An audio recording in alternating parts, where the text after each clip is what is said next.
টঙ্গীর তুরাগ নদীর তীরে আগামী ৩১ জানুয়ারি শুক্রবার শুরু হতে যাচ্ছে ৫৮তম বিশ্ব ইজতেমা। চলছে শেষ মুহূর্তের প্রস্তুতি।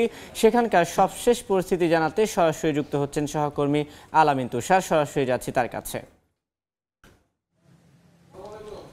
যেমনটা বলছিলাম যে আসলে আজকে কাজ কিন্তু দেখে বোঝাই যাচ্ছে যে ৯০%-এর উপরে কাজ হয়েছে এবং আমাদের কিছুক্ষণ আগেই একজন আয়োজকদের মধ্যে একজনের সঙ্গে কথা হচ্ছিল। উনি আমাদেরকে যেমনটা বললেন যে মোটামুটি ৯৫ থেকে ৯৭% কাজ আসলে তারা আসলে এরই মধ্যে শেষ করেছেন এবং আগামীকাল থেকেই যারা মুসল্লিরা রয়েছেন তারা কিন্তু আসা শুরু করবেন। আমাদের একজন দুজনের সঙ্গে কথা হলেন, তারা কিন্তু অনেকেই ঝিনাইদহ বা এরকম দূরের জেলাগুলো থেকে যারা তারা কিন্তু অনেকেই রওনা করেছেন, এমনটাও আমরা জানতে পেরেছি। এবং কিছুক্ষণ আগে একজনের সঙ্গে আমাদের কথা হচ্ছিল, তিনি বলছিলেন তিনি এর মধ্যে পটুয়াখালী অঞ্চল থেকে তিনি চলে এসেছেন তাদের একটি দল।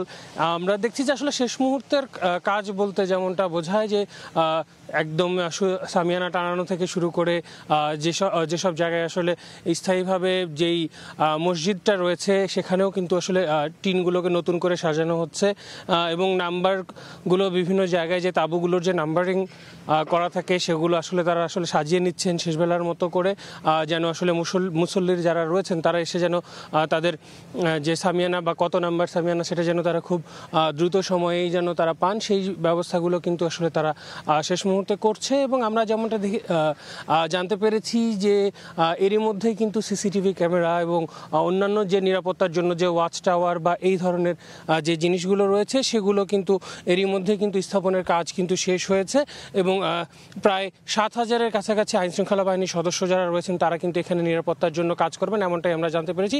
তো এই ছিল এখন পর্যন্ত ইজতেমা ময়দান থেকে আমার কাছে সবশেষ তথ্য। এতক্ষণ সরাসরি যুক্ত ছিলাম ইজতেমা ময়দানে।